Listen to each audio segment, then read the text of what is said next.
মোৰ হিচাপত আপোনাৰ লিড মানে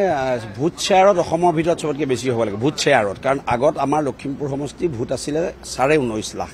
এতিয়া হৈ গ'ল 15.5 লাখ যেটো ভোটটো কমিছে সেইকাৰণে ভোট শ্বেয়াৰটো অসমৰ ভিতৰত হাইয়েষ্ট হ'ব বুলি আমাৰ লাগে কিন্তু 5 লাখ মান ভোট মিনিমাম 5ৰ পৰা 7 লাখৰ ভিতৰত যিমান মোৰ লাগে এতিয়া মই যেটো এতিয়ালৈকে আমি ফিডবেক পাই আছো কংগ্ৰেছে কোনো ধৰণৰ প্ৰত্যাহ্বান আনিব না দুখ লাগে যে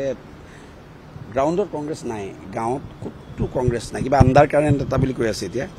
যেতিয়া গ্ৰাউণ্ডত নাথাকে সংগঠন যেতিয়া গ্ৰাউণ্ডত মানুহ নাথাকে তেতিয়া আণ্ডাৰ কাৰেণ্ট শব্দ যেতিয়া ইউজ কৰিব ইভিএম যেতিয়া ইউজ কৰিব তেতিয়া গম পাব যে সংগঠন নাই সেইকাৰণে আণ্ডাৰ কাৰেণ্ট কৈ আছে কোনো পলিটিকেল পাৰ্টি আণ্ডাৰ কাৰেণ্টত নচলে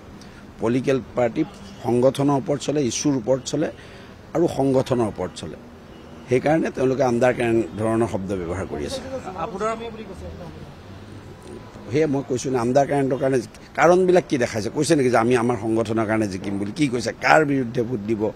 আণ্ডাৰ কাৰেণ্ট আছে এনেকুৱা কিছুমান অদ্ভুত যুক্তি দি থকা নাই কিবা জাতীয় সংগঠন এইবিলাক কৈ থকা নাই জানো সেইবিলাক যেতিয়া ক'ব যে হাৰাটো নিশ্চিত মানে 100% হাৰিছে কাৰণে এইবিলাক তেওঁলোকে কৈছে নেকি যে আমাৰ অমুক বুথত অমুক মণ্ডলত অমুক ব্লকত অমুক জিলাত এনেকৈ হৈছে এনেকুৱা বক্তব্য যিদিনা শুনিব তেতিয়া চিৰিয়াছলি ল'ব যেতিয়া আণ্ডাৰ কাৰেণ্ট সংগঠন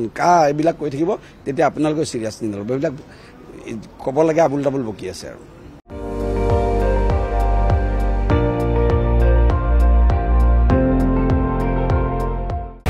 আপুনি চাই আছে ND24